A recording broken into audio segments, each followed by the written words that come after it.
नमस्कार, अपना बिहार में स्वागत है आपका। मैं हूं आपके साथ सिरांधा शेखर। सबसे पहले आपको देते हैं अपडेट कोरोना पर। क्या कुछ अपडेट बिहार भर से आ रहा है, हम आपको बता दें। बिहार में संक्रमितों की संख्या जो है वो अब बढ़कर 1000 से ज्यादा हो चुकी है। 1320 ये आंकड़ा पहुंच चुका है।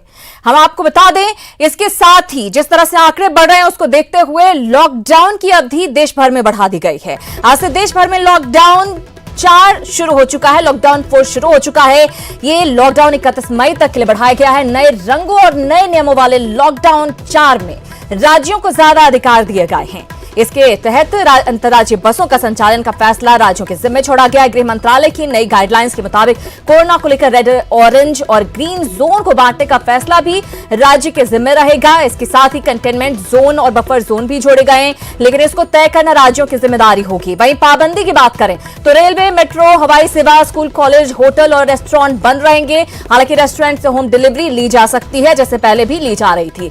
मिठाई की दुकानें खुली रहेंगी, लेकिन वहां खाने की इजाजत नहीं होगी। Cinema hall, shopping mall, gym, swimming pool, तमाम जगह बंद रहेंगे। अभी भी धार्मिक स्थल भी बंद रहेंगे। शादी समारोह में 50 और अंतिम संस्कार में 20 लोगों को शामिल होने की इजाजत होगी। लॉकडाउन 4 में कमोबेश पाबंदियां वैसी ही हैं, लेकिन दुकान खोलने में छूट को लेकर राज्यों को ज्यादा अधिकार दिए गए हैं, जबकि कंटेनमेंट जोन में किसी भी तरह की कोई छूट नहीं दी गई है। तो ये तमाम वो बदलाव हम आपको बता रहे हैं जो कि अब लॉकडाउन 4 के बाद शुरू किया गया है।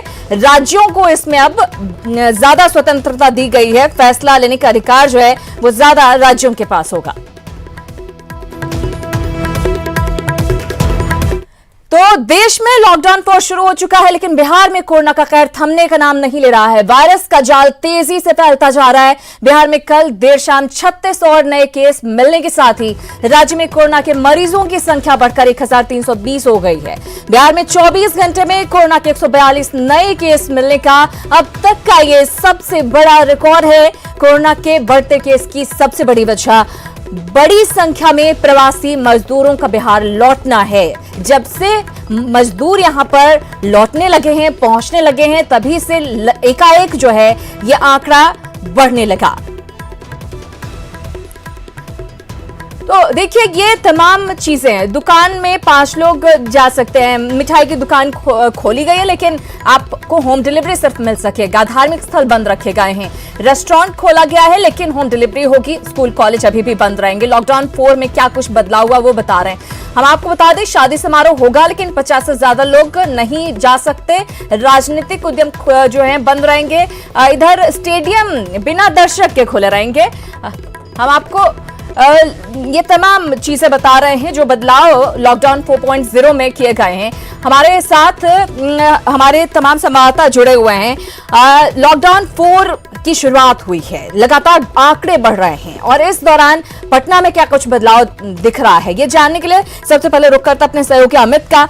अमित, आपसे जानना चाहूंगी क्या कुछ बदलाव नजर आ रहा है, क्योंकि लॉकडाउन पार्ट 3 तक हमने देख लिया किस तरह से प्रशासन ने कोशिश की तमाम नियमों का पालन करवाने की। लोगों का सहयोग भी मिला, कई जगह पर नहीं मिला था, लेकिन अब जबकि लॉकडाउन 4.0 शुरू हो गया है, कई तरह के बदलाव शुरू हुए हैं, राज्यों के पास ज्यादा अधिकार दिए गए हैं। लोगों का रिस्पॉन्स कैसा और तस्वीरें कैसी हैं?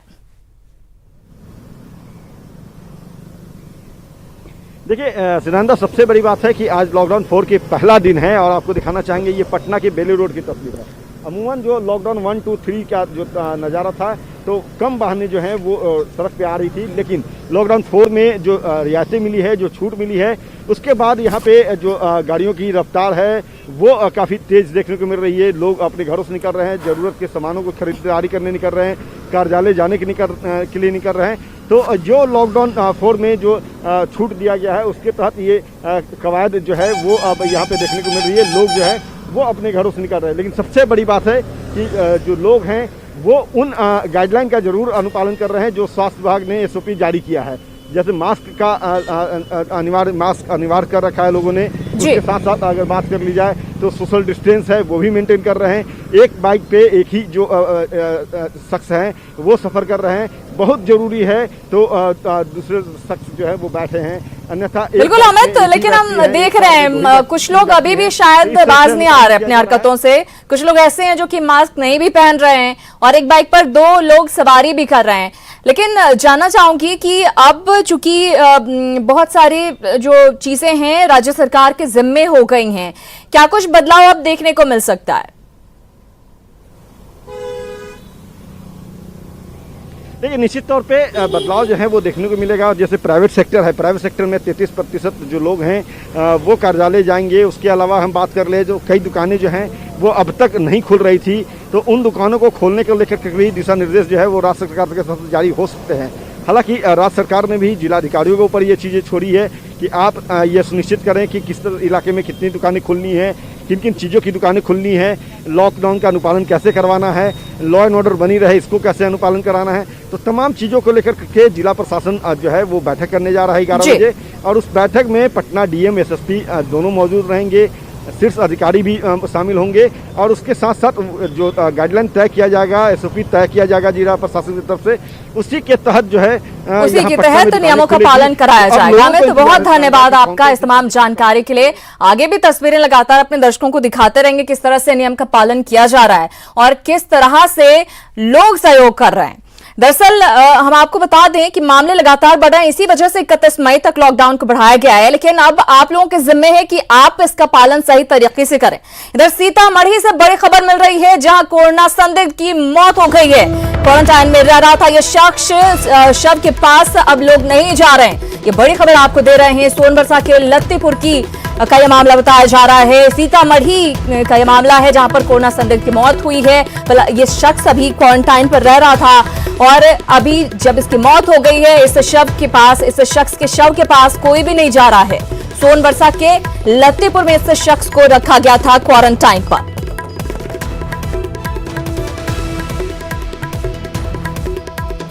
और अब आपको एक ऐसी तस्वीर दिखाने जा रहे हैं जिसे देखकर आप भी शायद यही सोचेंगे कि अब इस बिहार का भगवान ही मालिक है। ये वीडियो देखिए आप।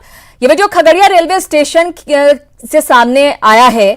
बाहर से आ रहे सैकड़ों प्रवासी मजदूर श्रमिक स्पेशल ट्रेन में चढ़ने उतरने के लिए हादसे को दावत देते हुए साफ साफ नजर आ रहे हैं।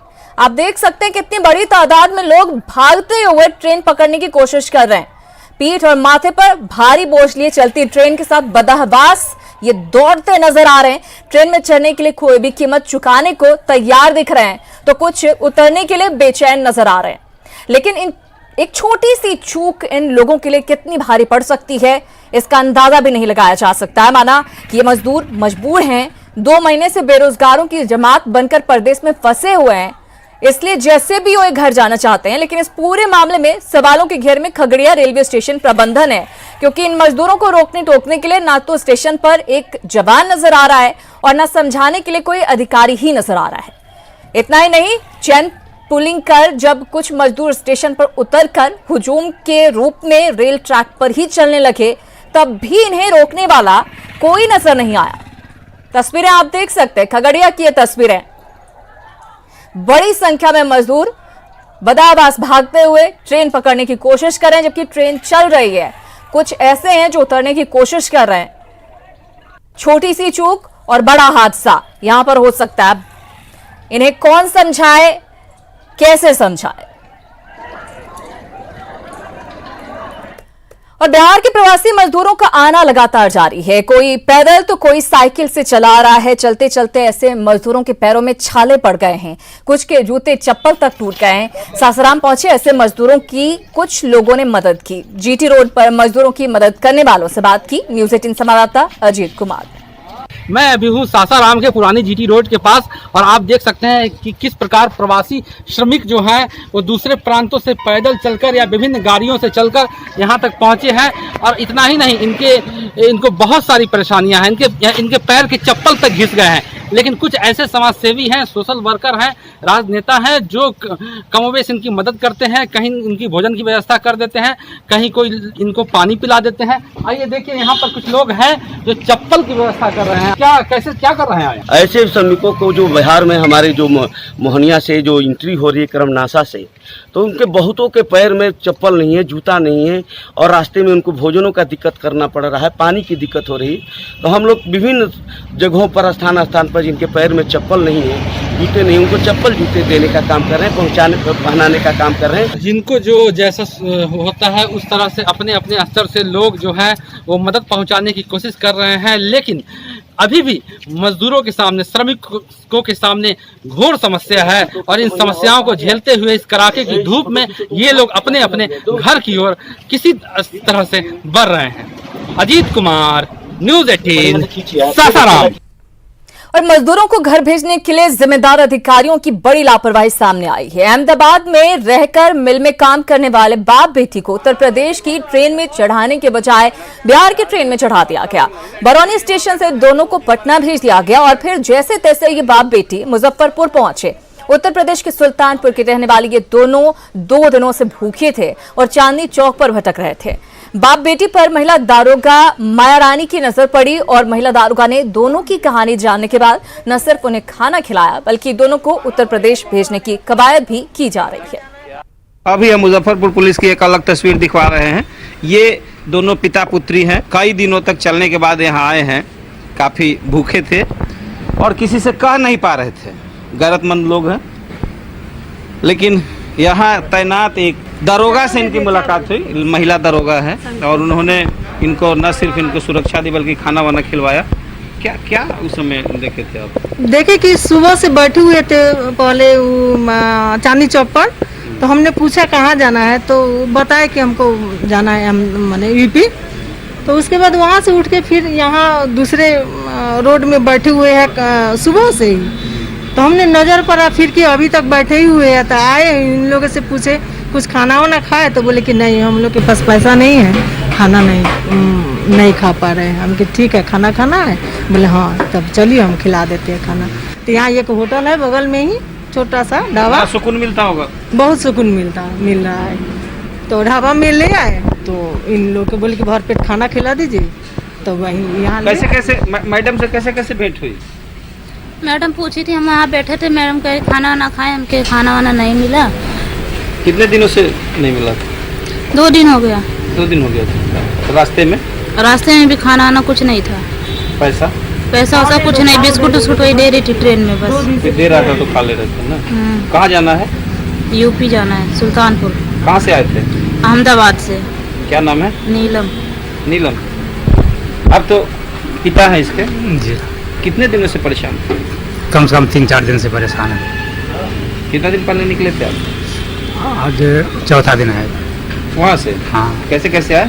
ट्रेन से आया हूँ। अच्छा। ट्रेन में एक बिस्कुट दे देते और पानी, बस और कुछ नहीं। सुधीर कुमार, न्यूज़ 18, मुजफ्फरपुर। एक ही खबर के 2 पहलू आपने देखे। एक जगह जहां लापरवाही की जाती है, वहीं दूसरी तरफ दारोगा की दरियादिली भी सामने आई है। इधर बिहार में कोरोना की जांच में तेजी लाने के मकसद से स्वास्थ्य महकमे ने निजी लैब में भी जांच की सुविधा देने का फैसला लिया था। इसमें 1500 से 2500 रुपए खर्च आने की बात कही गई थी और इसके लिए 2 लैब को मंजूरी भी दी गई थी। लेकिन सरकार के इस फैसले की जो हकीकत सामने आई है वो बेहद चौंकाने वाली है।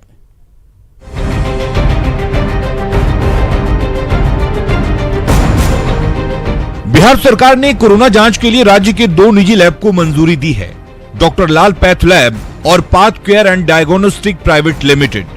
उम्मीद थी कि दोनों निजी लैब अब लोगों का न केवल सैंपल लेंगे बल्कि जांच भी करेंगे, लेकिन इन लैब की जो हकीकत सामने आई है वो चौंकाने वाले हैं।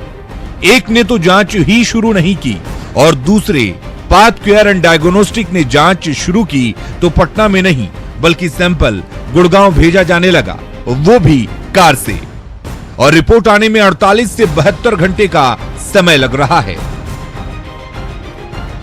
60 से 72 घंटा लग जाता है। यहाँ से हमारा गुड़गांव जाता है, डिफरेंस लग जाता है। गुड़गांव भेजते हैं, मुंबई का हो जाता है। निजी लैब में 2 चरणों में जांच होनी थी। पहले स्क्रीनिंग के लिए अधिकतम 1500 रुपए तय किया गया था और जांच में पॉजिटिव आने के बाद दूसरे चरण की जांच के लिए अधिकतम कुल 4500 रुपए लिया जाना था। लेकिन एक तो पटना में जांच नहीं शुरू हुई, ऊपर से 2500 रुपए की जगह ये निजी लैब 4500 रुपए वसूल रहा है। लेकिन इस पूरे मामले में पात्र डायग्नोस्टिक का कोई भी स्टाफ कैमरे पर बोलने को तैयार नहीं है। सवाल यही है कि जो सरकार द्वारा तय रेट था उससे अधिक लिया जाना कहां से न्याय उचित है, और फिर जांच यहां नहीं हो रही है तो गुड़गांव क्यों किया जा रहा है? मामला बेहद गंभीर है, लिहाजा हमने इस मामले में स्वास्थ्य मंत्री और विभाग के प्रधान सचिव का भी जवाब जानना चाहा। तो देखिए क्या हुआ। जब न्यूज़ 18 की टीम ने बिहार के स्वास्थ्य विभाग के प्रधान सचिव संजय कुमार से बात करनी चाहिए तो उन्होंने मिलने से मना कर दिया। यही हाल सूबे के स्वास्थ्य मंत्री मंगल पांडे का भी है। जाहिर सी बात है, जब सवाल सरकार की नाकामियों को लेकर हो, सरकार के गलत फैसले को लेकर हो, तो चाहे प्रधान सचिव हो या मंत्री कुछ भी बोलने से मना कर देते हैं, और ऐसे में सरकार की मंशा पर सवाल खड़ा होना लाजमी है। कैमरा पर्सन आशीष के साथ संजय कुमार, न्यूज़ 18 पटना। तो जो पैसे तय किए गए उससे ज्यादा वसूले जा रहे हैं और सवाल यही है कि इन पर निगरानी कौन करेगा। इधर लॉकडाउन के बीच जमुई में एक शादी हुई, न बैंड बाजा और न बाराती। दोनों परिवार से 10 लोग पत्नेश्वर मंदिर पहुंचे और सोशल डिस्टेंसिंग का पालन करते हुए शादी संपन्न हो गई। निजी स्कूल संचालक शचिराज की शादी काफी पहले पटना की मानसी से तय हो गई थी, लेकिन बीच में लॉकडाउन हो गया। आखिरकार दोनों परिवार ने सादगी के साथ मंदिर में शादी करने का फैसला किया। दूल्हा दुल्हन दोनों का कहना है कि कोरोना काल में सबको नियम कानून का ईमानदारी से पालन करना चाहिए। लॉकडाउन में हुई जिले की इस पहली शादी का जायजा लिया संवाददाता केसी कुंदन ने। दो परिवारों के बीच जो संबंध होने वाला था, शादी की, एक लड़का और एक लड़की की, और लॉकडाउन के कारण लगातार जो तिथि बढ़ रही थी, उसका आज निर्णय ले लिया गया परिवार के द्वारा, दोनों परिवार के द्वारा, और लड़के लड़की की शादी मंदिर में करा दी गई, जमुई के एक मंदिर में, और वो भी नियमों का पालन करते हुए, सोशल डिस्टेंसिंग का या फिर लॉकडाउन का, जहां पर लोग मास्क लगाकर मंदिर में आए हुए हैं, या फिर जो दूल्हा दुल्हन है वो भी मास्क लगाकर यहां पर आए हुए हैं, और उनकी शादी इसी माहौल में हुई। हमारे साथ हैं जिनकी शादी हुई है, उनसे पूछना चाहेंगे कि आखिर ये निर्णय लिया गया और इस निर्णय को आप लोग कैसे लेते हैं? जैसा कि अभी पूरे विश्व में जो हालात बने हुए हैं, इसके अनुसार इस पूरे समस्या को इसी तरह से हम लोग को अब आगे बढ़ना होगा जीवन के लिए। इसके लिए किसी तरह का अब हम लोग किंतु परंतु नहीं कर सकते हैं। मास्क लगाना हुआ, सैनिटाइजर का यूज करना हुआ, सोशल डिस्टेंसिंग हुआ, ये सारा कुछ हम लोग को अपने जीवन शैली में लाना पड़ेगा। क्या मैसेज देंगी आप? हर किसी का शौक होता है उनके दरवाजे तक बारात जाए, तो ये तो हुआ नहीं, तो क्या मैसेज देंगी आप? मैसेज क्या देना है, बस जैसा चल रहा है वैसे में, अपना लाइफ जैसे चल रहा है वैसे में, जो भी मतलब हम लोग को डिसीजन लेना है वो लेना है, और जो भी करना है लाइफ कंटिन्यू वैसे करना है। कोरोना चल रहा है तो इसको आप क्या कहेंगे, मैसेज क्या देंगे आज शादी के दिन? आपका आप मैसेज क्या? यही मैसेज देना चाहेंगे कि अपनी तरफ से प्रिकॉशन लें, सोशल डिस्टेंसिंग मेंटेन करें, और बाकी जो भी आप कर रहे हैं अपना लाइफ जिस तरह से कंटिन्यू करना चाहते हैं वैसे करें। जैसा कि दूल्हा और दुल्हन का कहना है कि नियम का पालन करना है, और जैसा कि कोरोना को लेकर एक लंबी लड़ाई लड़े जाने की बात कही जा रही है सरकार के द्वारा, और वैसी स्थिति में लोग ये भी कह रहे हैं कि इसको अपनी जिंदगी में डालने के लिए और जरूरी है कि लोग इसी के साथ बदलाव करें, अपनी जिंदगी जिए, जैसा कि इस नए जोड़े का कहना है। केसी कुंदन, न्यूज़ 18 जमुई। इधर महानगरों से मजदूरों के पलायन का सिलसिला जारी है। पैदल, साइकिल और मालवाहक गाड़ियों से मजदूर अपने घर जा रहे हैं। हरियाणा के फरीदाबाद से साइकिल से कुछ मजदूर पश्चिम बंगाल के रायगंज जा रहे हैं। मजदूरों के इस सफर का जायजा लिया न्यूज़ 18 संवाददाता सतीश कुमार ने। देश में कोरोना बंदी के बाद महानगरों से मजदूरों का पलायन का जो सिलसिला है वो जारी है। अभी हम अररिया 0 माइल पे हैं। तस्वीरों में साफ तौर पर देखा जा सकता है कि फरीदाबाद से कुल 11 मजदूर पश्चिम बंगाल के रायगंज के लिए निकले हैं। ये मजदूर थे, जब उनका वहाँ पर काम बंद हो गया, रोजी रोटी की समस्या आ गई, तो उनको अपने घर की याद आई और वहाँ से वो सैकड़ों किलोमीटर की साइकिल यात्रा करके वो निकल पड़े पश्चिम बंगाल के रायगंज के लिए। अभी हम अररिया 0 माइल पे हैं और ऐसी तस्वीरें यहाँ पर आम हो चली हैं। ट्रक द्वारा, ट्रैक्टर द्वारा जो भी गाड़ी मिल रहा है मजदूरों को दिल्ली, पंजाब और हरियाणा से मालवाहकों गाड़ी से, वो अपने घर को आने को विवश हैं। Satish Kumar, news 18 Araria. Quarantine centre का मतलब क्या होता है, लोग अब तक इसे समझ नहीं पा रहे हैं। मुंगेर के वासुदेवपुर के नंद कुमार हाई स्कूल में बनाए गए क्वारंटाइन सेंटर में रह रहे मजदूर खुलेआम अपने परिजनों से मिल रहे हैं। प्रशासनिक लापरवाही की वजह से संक्रमण का खतरा बढ़ गया है। वहीं दिल्ली, महाराष्ट्र और उत्तर प्रदेश से पहुंचे 4 मजदूरों को क्वारंटाइन सेंटर में जगह नहीं मिल रही है और वो भटक रहे हैं।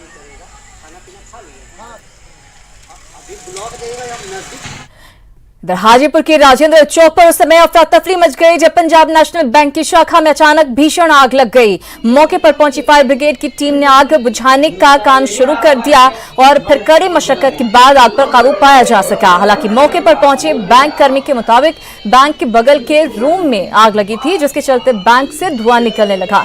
बैंक कर्मी के मुताबिक आग लगने के कारणों का फिलहाल कुछ पता नहीं चल सका है। हाजीपुर की यह तस्वीर आपके सामने, जहां पर बैंक में आग लगी। हालांकि बैंक के बगल में एक कमरा था जिसमें आग लगी और ऐसा लगा कि बैंक के भीतर से धुआं निकल रहा है। हालांकि काफी मशक्कत के बाद आग पर काबू पा लिया गया।